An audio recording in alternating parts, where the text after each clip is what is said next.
Okay, so now it that quickly it acted funky. Okay, now we're streaming. We're good, and I'm gonna go. Tim Black. V on that thing. Tim Black. Tim Black. Yes, I am.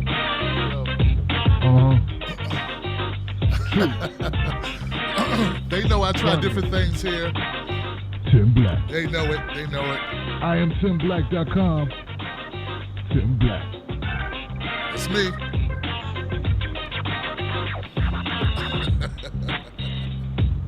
All right, all right, all right, all right. You know what, Margaret? I'm like cutting you off a little bit in this thing here. So maybe if could you move to your right a little bit? Is that okay? Because I don't want to cut you off at all. To the right, just a little bit more, just a little bit more. And there you go. Because I'm like right. I started to the end of your left side of your chin is where my little box is. Yeah. All right, guys. It's your man, Tim Black. Thank you for being here. Welcome to the Tim Black at Night show. We got a great show lined up for you. The lady you see over above my head here is none other than Dr. Margaret Flowers. Give it up for Dr. Margaret Flowers, guys. Usually, when I have guests on the show, you don't see them. They don't usually come on until after I've done the monologue. But Margaret's going to hang out and pretend to laugh at my corny jokes.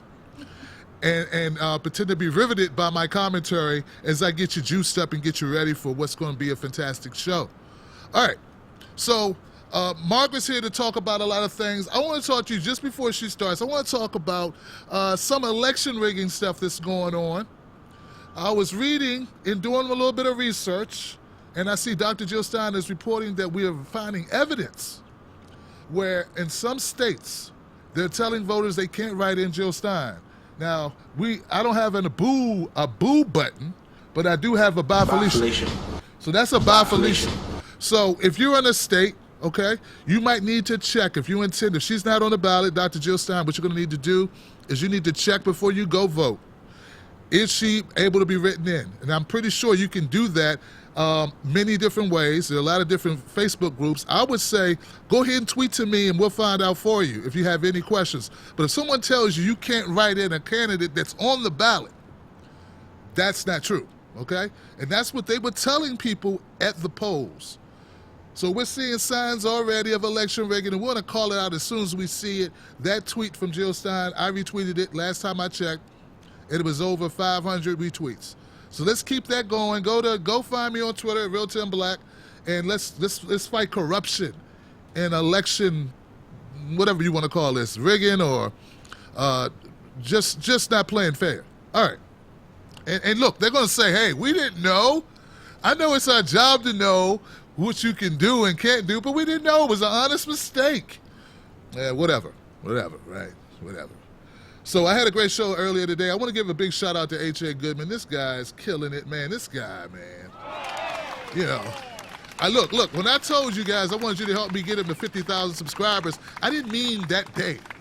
Like, you guys, like, kick butt, man. So H.A. is very excited. I'm very excited. And a shout out to H.A. for doing what he's doing, man. Look, progressivism is the thing, right? But it's not the thing because of the name. It's the thing because of the people. And speaking of the people, I have for you a pediatrician. You know, because a lot of America, right, we got some babies in America. I don't know where I got that. No, we do have some babies in America that need some taking care of, some young people. Our political season seems like it's full of brats who want to steal stuff. Do I have to pay for that? Yes, you do. We'll take your job. No. I have a great doctor with me today. Her name is Dr. Flowers. Let me tell you something. She's running for Senate in Maryland. And she is here to restore some logic, some sensibility, some reasonableness to our political landscape, guys. But no further ado, I give you Dr. Margaret Flowers in the house. Give it up. Thanks for having me, Tim. Man, thank you for being here. Thank you. We appreciate you. We love what you're about. We love what you do. I want to kind of let people just give them a taste of what Dr. Margaret Flowers is all about. Great, thanks. Well, like you said, I'm a pediatrician. I live up in Baltimore, Maryland, and I left practice 10 years ago because our healthcare system is not about health.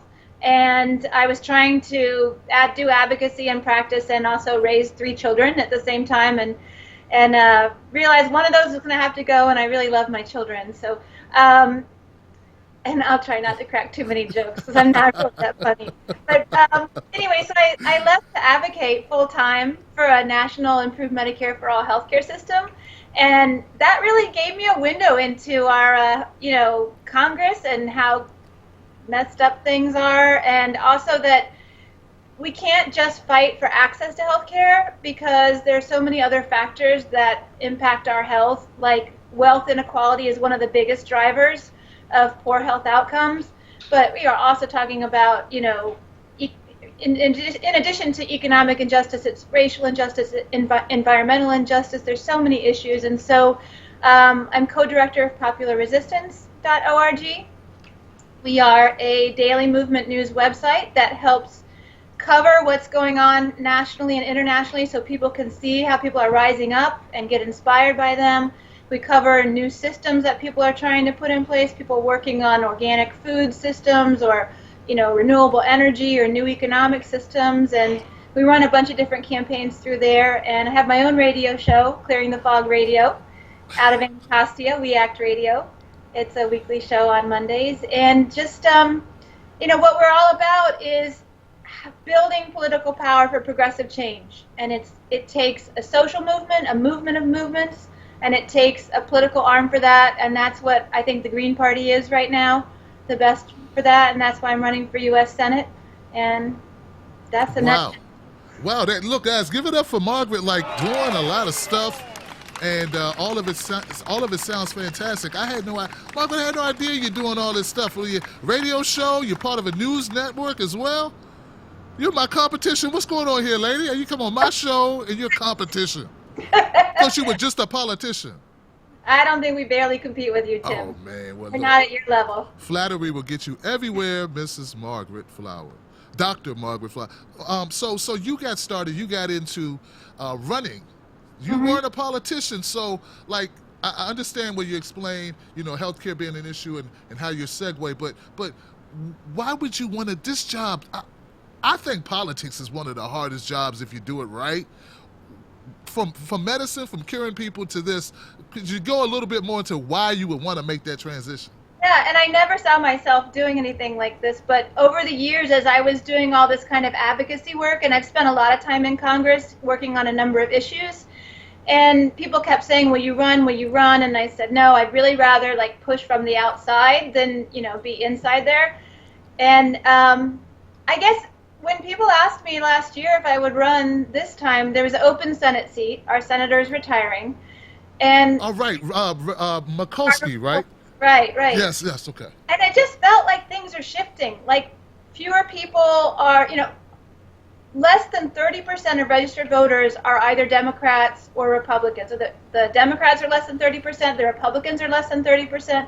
The majority of people are independent or alternative party. And so that tells me that things are switching. The culture is shifting and people are seeing things. And so this is the time to build up that political alternative, because the real fundamental issue we face right now is the wealth domination of our politics, and that the Democratic and Republican parties are really both dominated by that, and neither one of them are actually solving the crises we're facing. And so we have to build up a party that is not dominated by wealth, that really represents the people and their issues. And that's what the history of social transformation teaches us we require. And that's why I think this is a really important part of that whole work of building political power. Wow. As you go through campaigning and working hard to get your name out there, have you met Republicans and Democrats who seem pliable, open to the Green Party, for instance? It's been really interesting because I've been going to candidate forums, and sitting at the forums and speaking, and there's usually other people running for office that are there. And I have people from, both Democrats and Republicans. I had someone sitting next to me that represented Trump the other night, a young man, and at the end he said, wow, everything you said made so much sense. And I have on my Facebook page people reaching out to me that are, Republicans and Democrats that are supporting my campaign. So I think this is the positions that we represent are really the positions that the majority of people in this country want. And so when you finally have a platform to voice that, then now they're seeing that. So I think it's really going to pull people together. I do too. I asked you that question just because I want people to hear it from a different voice, because I experience it like on my channel. Margaret, there are Republicans, there are Democrats, there are independents, there are Green Party activists, there are all types of folks. But I think, and I don't know if you saw the title of this, I titled it, "We Need More Than One Party." Mm-hmm. Because when I had Ajamu Baraka on the show, I was like, Ajamu, I don't think, what? I think there's only one left, and that's the Green Party. Yeah. What do you think about that, Margaret? I think at the national level, the Green Party is the best party that's, representing that. I think at the local level, there's a lot of, parties that are trying, progressive parties and socialist alternative and things like that, that are doing really great work at the local level. And somehow, I think we've got to find a way to come together. And there is a conference in March called the Left Elect Conference in Chicago that will be out there. And there'll be people from all different parties, coming out and getting together at that and really talking about how do we build a strong, really progressive. Like, it's almost embarrassing to say progressive right now because some of the progressive organizations are really not very progressive at all. They're too tied to the Democratic Party, and so. Right. You know what? Give it up for that. That's dead on right. In fact, I was almost to the point, Margaret, where I was going to change my channel from Progressive News with Tim Black because I feel like the word progressive is being used by people who shouldn't, like I don't want that name if people anybody can have it. Like Hillary's calling herself a progressive. Right. Yeah. That's pretty scary. Yeah. I mean, come on. Yeah. Against okay, so anyway, Well, I think radical. We get at the root causes of the problem. So more and more I'm embracing radical. People are calling me radical. And I'm like, yeah, that's good. We're doctors. We like to get at the root cause of the problem. That's what it's about. Yeah, the root cause of the problem. Exactly. You and Ajama, you guys sound the same. No wonder why you guys are running the Green Party. Same. That's exactly what he told me. The first question I asked was he says radicalism is really just getting to the root of issues. I'm like, we all should be radical if that's the definition of that. So we know that you and I know, and we need to educate other people. I think, Margaret, that once people realize that we're not kooky, right? Because that's the propaganda, right? Like they say that the Republicans are racist. That's the propaganda, and then Democrats are, I don't know, I guess corrupt at this point. That might be what they call us now, based on all the WikiLeaks stuff. Well, them, because I'm not them, but. Green Party, they say, you guys like kooky, a little airy. So I think once people realize that, no, we just like the things you like, but you just don't know it because you're reading this propaganda. How do you think we should go about, getting rid of these myths? Yeah, well, and that's what they are. There's a lot of myths out there. I find them because many of the issues that I work on are ones that are actually challenging the power structure. So going to a national improved Medicare for all healthcare system or a single payer system is exactly what the power structure wants to suppress and prevent. And so even though it's based on the evidence of what would work and it's used all around the world, we were always called, crazy, or they were trying to marginalize us or make us sound like we're socialists or something ridiculous. That's just a tactic, and we have to recognize that for what it is. And also, another tactic is that we're told politics is all about compromise, and if you can't compromise, you're some purist. And there's a quote from Gandhi that says that you can't compromise on fundamentals because it's all give and no take. And so I see when they tell us, we're fighting for single payer or we're fighting for economic justice or you have it, and they say you have to compromise, I say, no, you're just trying to take our power away. All throughout social history, people have been told they're asking for too much.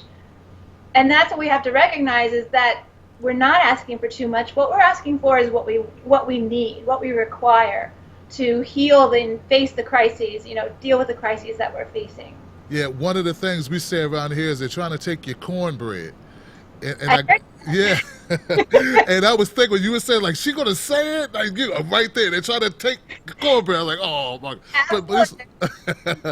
But you get it though, Margaret. You understand that the people. I think that everyone would be green if everyone knew what green was. Right. Talk to me about single payer. Talk to me about healthcare. Well, this is really important because they're going to try to, as you know, the current law is failing, and I just wrote an article for Bill Moyer's journal on this that should be up soon. They're going to, we're already starting to hear, Bernie Sanders was saying it's failing, and Hillary's saying we have to fix it, and they're floating out this idea of what they call a public option again. And so that was used in 2009 and 2010 to divide people who wanted health reform, convince them that they could only have this little thing, and then take it away at the end because it was never meant to be in the legislation anyway. So now they're floating that idea again, and that would just protect the current system, which is really just making profits for the insurance companies and the pharmaceutical companies. And I can get into that more later, but basically what single payer is it says we put every single person into the same health system, we pay for it up front through progressive taxes, we make it comprehensive because we don't believe in body part medicine. We're like whole human beings, and so everybody needs to have access to hearing, vision, mental health, dental, everything. That's the only thing that makes sense. And when you have a comprehensive system and everyone's in it, it's the most efficient. You have, when you get sick, you just go to whichever health professional you want to go to. They're all in the system. You decide where you want to go. There's no insurance company that's trying to game it and, prevent paying for your care. It's just you and your health professional. What do you need? You get the care. You don't have co-pays. You don't have deductibles. You don't have to worry about when you get sick, do I have the money, which is ridiculous that people have to actually make financial decisions about whether they get care. So it's just, we know it works. It works all over the world. It worked in our own traditional Medicare. It's been really undermined over the last decade, but when we had a strong traditional Medicare system, it worked really well. So that's really what it's all about. And that's the smallest step that we can take to turn our healthcare system around. And then there's a lot more we need to do beyond that. But that gives us the ability to control our healthcare costs and provide high quality comprehensive care to every single person for the same amount of money that we're spending right now. So it's really pretty simple. It's just right. Yeah. It's just right. I mean, I had a guest on my show. His name is Jeff Day. And Jeff Day, he spoke at by the way, guys, Margaret's a great speaker in person as well. She was at the March for Unity, the Unity March for Democracy, and she killed it. And Jeff Day spoke there too. I don't know if you had a chance to meet him. And he was telling me some things about healthcare, and we came to the conclusion, the reason why America, and not just America, but I would say not America, the powers that be, the establishment is able to pull the wool over our eyes with healthcare, is that no one knows how bad it is until they get sick or someone they know gets sick. Right. What do you think about that? Well, that's right. I mean, we know that 80% of people are relatively healthy and only 20% are sick. And so you don't recognize that your health insurance doesn't work until you actually have to use it. But what the national law did was it basically lowered the quality of our health insurance, and so people are facing these really narrow networks where they're having trouble finding a doctor or health provider in their network. They're facing these really huge co-pays and out-of-pocket expenses, and so, but you don't know that until you use it. Until you use it. It's sort of like, I don't know, jump in your car with no engine. Right. Like at the last minute, you got to go to the store and get something to eat, and there's no engine, or there's no gas, I should say. Maybe engines, kind of tough, but no gas, and that's kind of too late. You got Right. 4 flat tires there, buddy. You're not getting anywhere, and that's how they get you, right? So, what do you think? What are your thoughts about Obamacare? Was that a move in the right direction, as some Democrats say, or what do you think? No, I was actually in Congress fighting it the whole time, and I know that. Hold on, I guess I know. She was in Congress fighting against it, so I guess that answers the question. Okay, I just want to make sure people know that. Okay, Margaret, please explain why you were fighting it. Right. So, and I was in Congress in 2008, meeting with members of Congress and putting forth kind of like what we have bills in Congress that actually would create a single-payer healthcare system or national Medicare for all. And so we said, compare what you're putting together to what we're putting together on how many people are covered and what the cost is. We knew that our plan would be superior. The Affordable Care Act, which isn't very affordable these days, was written by the insurance industry. It was literally a woman named Liz Fowler who left her position at WellPoint, one of the largest insurance companies in the U.S. She wrote the framework for it, and she oversaw the whole process. And so the first round of hearings was in the Senate Finance Committee. Max Baucus was the chair. And we said, okay, we have a national health finance expert. She's a former editor of the New England Journal of Medicine. Will you let her testify in this committee? And they said no. We had people calling in, emailing. They still said no. They had the heads of insurance companies. They had the heads of pharmaceutical companies, the Business Roundtable. And so that was the first time that I stood up and did an act of civil disobedience. 8 of us went to that committee, 3 doctors, 2 lawyers, and 3 health advocates. And we stood up one by one as the committee started. And we said, why aren't you allowing us to bring in health, professionals and experts to testify? And we were all arrested for doing that. But it exposed the system. It exposed how rigged and corrupt it was. And that was, it's a whole long story because we were in there that whole time bringing in people, educating the health legislative staff about health policy. They didn't even understand it. And fighting against what the industry wanted to actually create a healthcare system that was about health. This healthcare system is about protecting the profits of the pharmaceutical industry and the health insurance industry. Do you think maybe the fact that so many, like Obama was getting money from pharmaceuticals, now Hillary, one of her biggest contributors is Big Pharma, I guess that has something to do with it, huh? Just a little bit maybe? That's how it is. It's pay to play. That's Congress. It's a whole pay to play system down there. It's why that we have to elect people who aren't participating in that pay-to-play system, that will speak out and fight for the changes we need. Once again, it's obvious to me that if people knew more about these issues, they would obviously be like, okay, green. Once they find out that both the Republicans and the Democrats, what is the Republican standpoint on this? Because their objections were never like what you just said. There was just more like we want to be able to choose our doctor, but never to the extent of what you just laid out.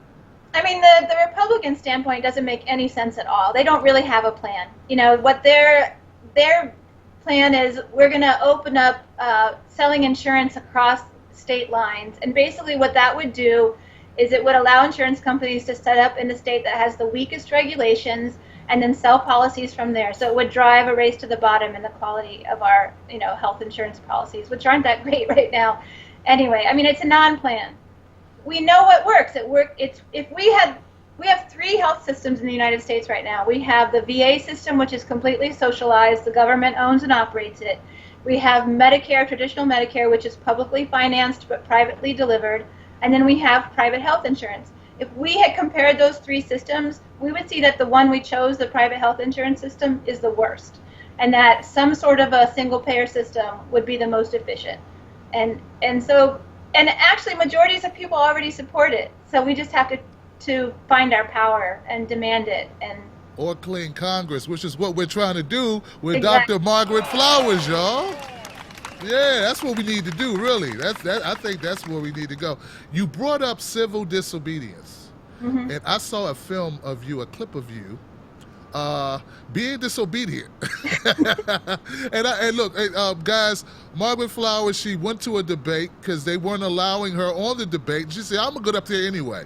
And they made her leave. Margaret, please break that down for the audience. Let them know what happened.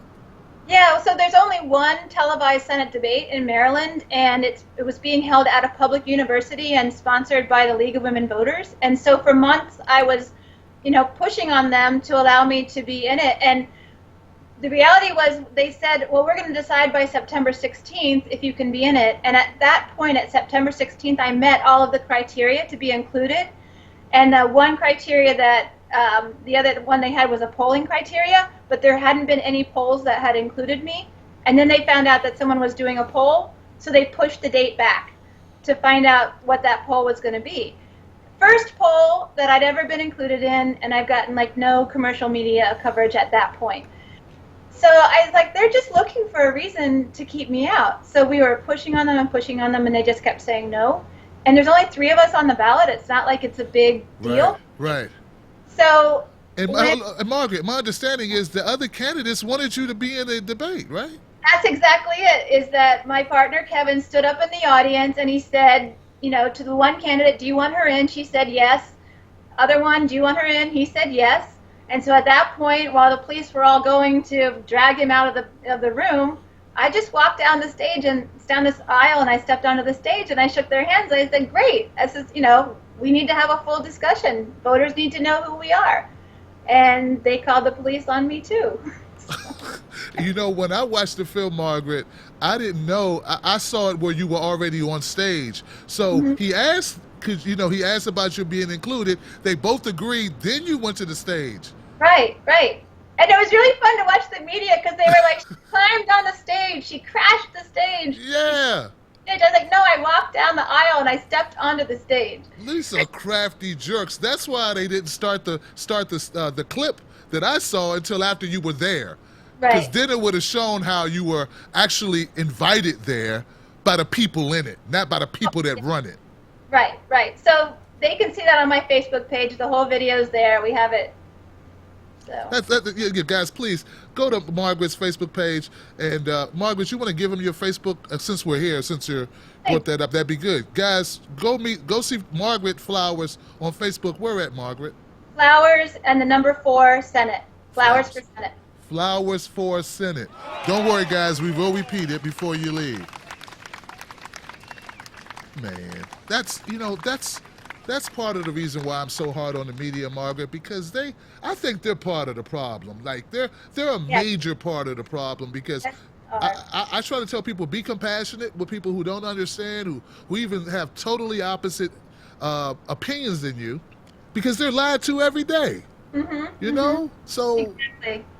Oh God. Yeah, I mean, we know that, and a good friend of ours, you might have heard, Chris Hedges, he was a reporter for the New York Times, and he said that basically the people are, vetted. They start out at a low level, and those who are willing to go along with the system rise to the top, and those that aren't, get pushed out. So that's our commercial media, Yeah. Sadly. That's why you're so important. That's why you're so important. Give it up for Margaret and her crew doing their thing as well. We're going to give you links too. I was joking earlier about competition. I'm just joking. Yes, we want to give links to all that stuff. We need more progressives getting their voices out there, obviously, because people believe this crap the mainstream media is peddling to them. What do you, speaking of mainstream media, did you hear about Donna Brazile being cut from CNN? What'd you think about that? Well, I mean, I don't think it was fair to her, because exactly as you were saying, all of the people in there are doing the same thing, and it's funny because, we've done some work, and actually my partner Kevin Zeese does some whistleblower protection work. He's part of the Courage Foundation. And, when people leak information in Washington, D.C. to the media every single day, but when somebody leaks something that the power structure doesn't want you to leak, then they go after you, and that's the situation. That's the situation. Yeah, I felt that you saw my video, obviously. Yeah, I felt she's a fall guy or fall woman in this case, and they're trying to all like, oh, she's the bad one. They're all pointing to her. She's bad. See, we're good though, but she's bad. Yeah. Please don't let them read the rest of the WikiLeaks, because they're going to see there's a lot more people than just her. But yeah, just keep looking over there, that type of thing. Okay. So horrible. Distraction is another tool that's used constantly. As soon as something rises to the surface, they don't want you to know, they create a distraction. Don't look over there. So. Don't look over there, exactly. Wow, look, Margaret, I don't know. Is there another area? I know healthcare is very important to you. Is there another wheelhouse for you that you just love talking about, as far as you know what I mean? I want to make you come. Yeah. Well, I talk about a lot of issues. I heard. That was the thing people told me about you. They're like, Tim, you got to get Margaret on the show. She's like a wonk with a personality. Get her on the show. What a combination. That's great. So please take the floor. Anything you want to, any issue.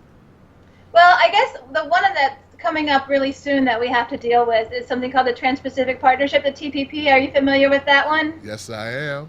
Yeah. So a boon for the corporations, and a big screw you to the people and to the unions. That's it fundamentally. You just took 6,000 pages and you just, there you go. Thank you. You know, it's funny because one of my competitors, Chris Van Hollen, said that he had to see what was in the TPP before he could decide if it was good or bad. But 5 years ago, when I learned that they were negotiating it in secret, that they classified the text, members of Congress couldn't read it, but 500 corporate lawyers were helping to write it, I kind of figured out it wasn't going to be so good for the people, right? Yeah. So, and there was a media blackout on it. And so we created a campaign, and we've been running it ever since. And we pushed, it has a funny name. It's called Flush the TPP. I love this. That's what I'm talking about. Yeah, flush the TPP. Look, man, I ain't falling for no banana in my tailpipe. I love it. Nobody could remember what it was, and so one of the first protests we did, they were holding negotiations at a remote resort in Leesburg, Virginia, that was surrounded by these golf courses. So we took weather balloons and made them look like a butt with pants with the crack. And we had like a 70-foot banner that said "Free Trade My Ass," and it had a large roll of toilet paper that said "Flush the PPP," and we flew it over their resort for a whole day. And we didn't but that kind of took off, and then people were like doing protests with toilet paper and wearing like toilet rings and dressing up like toilets, and it caught on. So we did a lot of work just educating people about it, writing about it, and then doing more spectacle protests. We climbed on the U.S. Trade Representative building and dropped giant banners on it in the middle of the day, right in front of the police. We were dressed as construction workers, and they didn't even know that it was a protest until it was full too. Yeah, and so they're going to try to ratify it. It's at the point now where all it needs to have is be ratified by Congress this fall, and President Obama is planning to introduce that legislation on November 14th during the lame duck, and they're going to use something called fast track, which means that Congress can't change it, they can't debate it, all they get to do is vote up or down on it.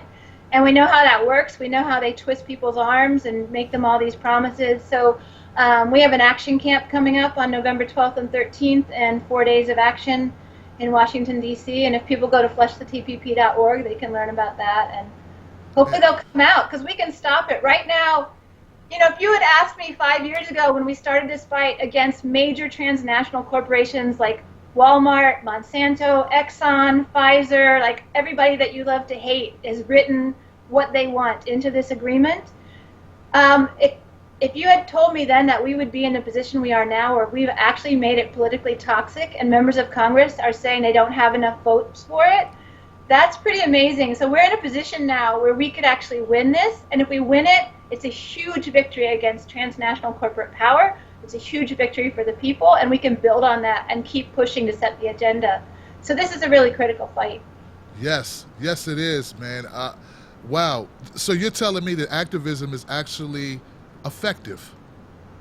Yes, it actually is. And that's what we've been doing is figuring out how to actually do this. And were you familiar with the net neutrality fight in 2014 and 15? Man, I'm on the internet all the time. This is what I do. This is not, this is my job, doing this content, creating. So yes, very dear to my heart. So that was an issue that we took on. We were told by the groups we were working with that we weren't going to be able to get reclassification, that was off the table. Because basically a judge, so the telecom companies kept suing the FCC because they want to just, make it a tiered internet, make it a pay-to-play internet. And finally, the judge who was hearing these cases said, the only way that I can protect this and stop, granting in their favor is if you reclassify the internet as a common carrier. And so the FCC was floating out these new rules that were going to allow a tiered internet, and reclassification was not on the table. So we said, well, we have to put it on the table. So we went down to the FCC, and we held a rally, and we said, we're not leaving. There was a public meeting coming up in 8 days where they were going to announce the new rules, and we said we're going to occupy the FCC. And the first night it was just two of us out there, and we're like taking these selfies and going, come on down, everybody. And by the end of the week, we had the whole side of the FCC covered with tents. We had more than 30 people sleeping down there. We had major media coverage. People who worked in the FCC were coming out and thanking us for being there. And the whole FCC was in chaos. And so when their public meeting was held, the chairman said, I want to hear on both reclassification and my set of rules. So we put it on the table.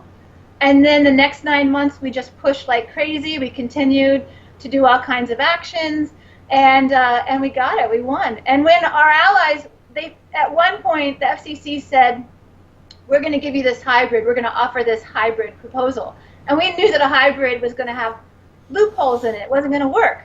And some of our allies were like, well, we're going to go make this the best hybrid we can make it. We said, no, we have to escalate. So we went to the chairman's house early one morning, and we wouldn't let him go to work. We sat down in his driveway, and we had this big banner, and he came out, and he's like, are you going to let me go? And I said, no, you're working for the telecoms. You're not working for the people. Until you say that you're working for the people, until you say you're going to reclassify, we're not leaving. And so he ended up, after about 15 minutes, he gave up, and he walked down the street to the subway, and a New York Times reporter saw him get on the subway, and he tweeted, FCC chair takes common carrier to work. But we won. Wow. Wow. Look. Margaret, do you remember last year? I think it was last year when the Congress, they tried to do this like sit-in over, what is it, can't fly, can't buy, or something like that? Yeah. They need to take lessons from you guys about what real sit-ins and protests are about. Not that fake stuff. Yeah, I mean, when you use activism strategically, it works. There are a lot of different tools, and it's all about picking the right one. Man, it's very remarkable. I'm up here taking all these notes. Popular Resistance, Left to Left, Courage Foundation, flushtpp.org. I mean, wow, it's like I'm going to school with you, and already. Gosh, tell everyone. Well, first of all, I want to say this, and it's not to kiss up to you, but I want you to know I would take one Margaret Flowers for like 5 of these people, maybe even 10 of them that are currently in Congress, because you're actually a real person who's really concerned about issues. Guys, give it up for Margaret Flowers being truly, truly serious about these issues. Before you go, before I ask you to give all your shots out and stuff, what can we do to help the Green Party and people like yourself? So we know that we're building and that we're trying to build political power, so people just need to get involved. As soon as the election's over, we're not stopping. We're going to be building up local chapters. We've already done that, so people can form a local chapter where they live, for your county, and your local Green Party will help you do that. We need donations, of course. We're trying to build up databases and do trainings and, kind of put that infrastructure in place that the other major parties have. And people, if they're interested in running, they should check out the Green Party and think about running. Or if they know of good people who, have integrity. The values of the Green Party, the 4 key pillars are, peace, social justice, sustainability, and grassroots democracy. And so if that's something that you believe in, then help us build up this party. One of the things I worry about, Margaret, is the sort of like the apathy, or maybe not apathy, I don't know. After the election season is over for the general election, because we know every 2 years Congress does this thing, but it's like I want to keep people engaged. I want them to stay angry, I want them to stay pumped up. I want them to stay just trying to be involved and I don't know, maybe you had some suggestions. You just heard Margaret say, guys, you can join the Green Party, you can get involved and do some real stuff. You don't have to sit on the sidelines going, oh, woe is me, the world's screwed up. Okay, Real Housewives, this is great. No, we can do something. So Margaret, tell them, inspire them if you can. Well, I think, in addition to the stopping the TPP this fall, what we've been calling for is what we say, no honeymoon. So for the next president, no matter who gets in, we can't let them have a honeymoon. We have to set the political agenda, because right now the agenda is being set by the political elites, and it's not for us, it's for them. So we can, when we work together, we can set that agenda. So I'm excited to see that the peace movement is starting to get there, really coming together and gelling, because Hillary Clinton is going to be terrible on that. I mean, she's provoking Russia. She wants a no-fly zone with Russia. She's really seeking conflict with them. We're surrounding China, which is crazy. Why we're doing these things? We shouldn't be doing this. So we're going to have to fight to stop the next big war, as well as be nice to stop the ones that are being waged right now. People that are being killed. So I think that's exciting. I think seeing all the various movements for a living wage. I think we need more than a fight for 15. We need a fight for a living wage. But seeing workers standing up, seeing the Black Lives Matter movement standing up, we see immigrants standing up. I think this is going to be a presidency of protest. I mean, it's already happening with the stuff at the Dakota Access Pipeline that's happening. And now Hillary Clinton hasn't even won, but she's being protested everywhere she goes. That's great. That's what we need to do. So I'm excited about the year coming up. That's how I feel. I'm very excited. Maybe it's because I'm new to politics. I started doing this because some of my viewers, they said, Tim, check out Bernie Sanders. And from checking out Bernie, it led me to jail, which led me to the green pastures where I'm at now. And it's great, So I'm pumped up. I guess I haven't been doing it long enough to be beat down and, screw it. I'm excited about what the future holds. I think, and I'm going to ask you this, Margaret, do you think that now with all the animosity on the left and right, that maybe this is the perfect time for the Green Party? It's absolutely the perfect time for the Green Party. And that's what we're seeing. And here in Baltimore, where I live, people are so excited about it. We have a green mayor, Joshua Harris. I hope you'll have him on. He's yes, Joshua. And people love him. And we're seeing so many, so in Baltimore, 87% of registered Democrats don't vote.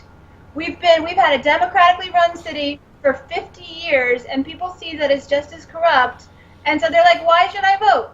But Joshua is inspiring people. They're getting involved, they're getting out, and so that's what we need. We need people that are running for office that are real people fighting for justice, and that will inspire people to come out and get involved. I love it. Man, fantastic.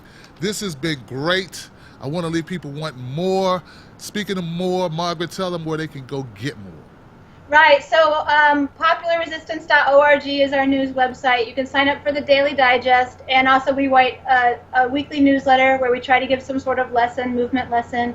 Every Monday we're on We Act Radio, Clearing the Fog, so check out clearingthefogradio.org, and that's available as a free podcast.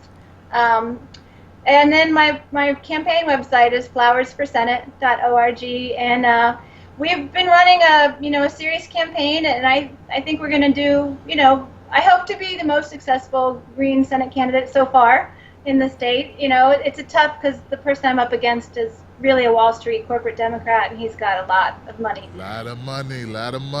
Yes. Yeah, we're going to keep fighting and keep growing. So if people can pitch in, that would be great, because we're a little bit in debt right now, but we're just trying to make it through. Hey guys, look, go help out Margaret, go help out the cause. It's not just helping Margaret, it's helping the cause. And like I tell people all the time, we got to start somewhere. Let's not leave this to our kids to do. If we start nurturing the Green Party now, 4 years, 8 years, I mean, where you going? If we're fortunate enough, we're going to have many years left on this earth. Let's have this planet, this country be better off next cycle. And it's a building process. You agree, Margaret? Absolutely. And you know what? Jamu and Jill are coming to Maryland, University of Maryland, Sunday. Yeah. So that are in the area. Yeah, I'm thinking about. I got the public relations. They sent me an email, like a press release is what I got, and I'm like, okay, I'm gonna show with my press credentials because I told Jamu I want to interview him in person. I interviewed Jill in person. I want to interview him as well in person. Will you be there as well? I'll be there. I'll be speaking, and so we definitely got to connect you guys. No doubt. Hey guys, you heard it. Now you go to Courage Foundation, FleshTPP.org. Check out React Radio, and go to, and most importantly, well, not most importantly, just as importantly, go to flowersforsenate.org. Help Margaret Flowers, guys. Margaret, thank you so much for your time, lady. Well, thank you so much, Tim. It's been great. I really admire all that you do. So thank you. You're welcome. You're welcome, guys. That's it for this show, Tim Black at Night Show. Don't forget to follow everything. In fact, I'm going to link you up in the description where you can get more information just in case you didn't type or don't have a pen in your pocket. You'll be able to click on it and go and find out more.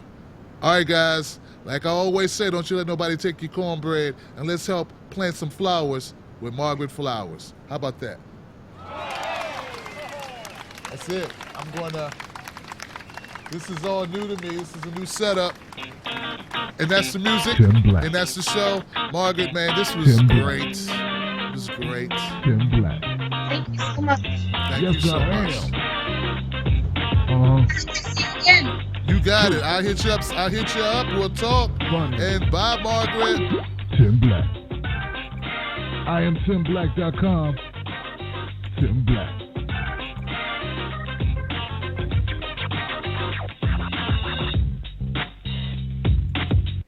Wow, guys.